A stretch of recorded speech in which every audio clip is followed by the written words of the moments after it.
ጥዕና بلنا زخبركم تخاتلتي حرنت ميديا انه زيناتات ازعلات هنالكم علينا سبسكرايب بمقار تخاتلنا كان دقون زيناتات ازعلات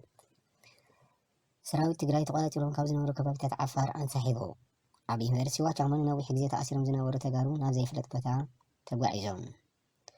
سراويت ارترا بكلو انفت ناب تقراي تتقعو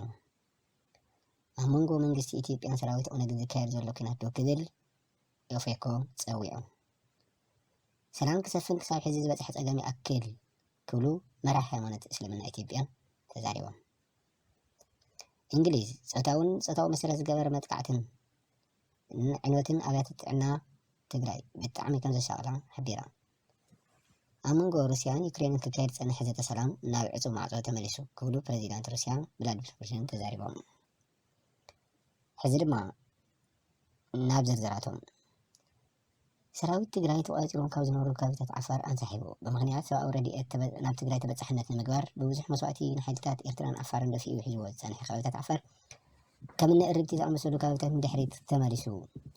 ننتهي اللاوة تقراي نهزب تقراي مسواتي زخفف زالو سراويت تقراي حزوون سله هزبيلو ندحريت مسحاو تحبيرو عابين فيرسي واتامانو نوي حجزي تأثيرهم زنورو تقارو نازي تفضل بوتا مقعزم تحبيرو እቶም ብምክንያት መንነቶም ሓያል ኣወራ ቤት ማእሰር ፀንሕ ተጋሩ ናብ ዝተፈላለዩ ቦታታት ብምውሳድ ናብ ሰራዊት ምክልኻል ኢትዮጵያ ተጸምቢሮም አንጻር ሰራዊት ኦነግ ንክዋግኡ ይግደዱ ምህላውን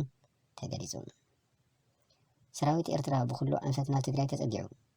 ህዝብና ከይጽነተ ዕረፍቲ ዘይብሉ ውልቀ መላኺ ኢሳያስ ዝመርሑ ሰራዊት ኣራዊት ኤርትራ ነተወሳኺ ግፍዒ ናብ አንፈታት ትግራይ ብወገን ዛላምበሳ ራማ ባድመን ሕመራን ከም ዝተጸግዐ ምንጭታት ኣረጋጊጾም ኣብ መንጎ መንግስቲ ኢትዮጵያን ሰራዊት ኦነግን ዝካየድ ዘሎ ኩናት ደው ክብል ኤፈኮ ፀዊዖም ኤፈኮ ኣብ ዘውፅኦ መግለፂ ጠንቀይቲ ኩናት ፖለቲካዊ እዩ ድሕር ምባል ዘለዎም ኣፈላላይ ብዝርርብ ክፍታሕ ኣለዎ ኢሉ ኣብ ልዕሊ ኦነግ ንሓደ ወርሒ ዝፀንሕ ሓዱሽ ወታደራዊ ፍሪ ከም ዝተጀመረ ማዕኸናት ዜና ዝሃገር ምግላፅን ይዝከር መራሕቲ ሃይማኖት እስልምና ኢትዮጵያ ሰላም ክሰፍን ክሳብ ሕጂ ዝበፅሕ ፀገም ይኣክል ክብሉ ተዛሪቦም ንኩናት ትግራይ ቅዱስ ኩናት እዩ ብምባል ኣብ ጎኒ ምክልኻል ሰራዊት ኢና እናበሉ ጁንታ ካብ ዝገዝአና ሰይጣን ይግዛእና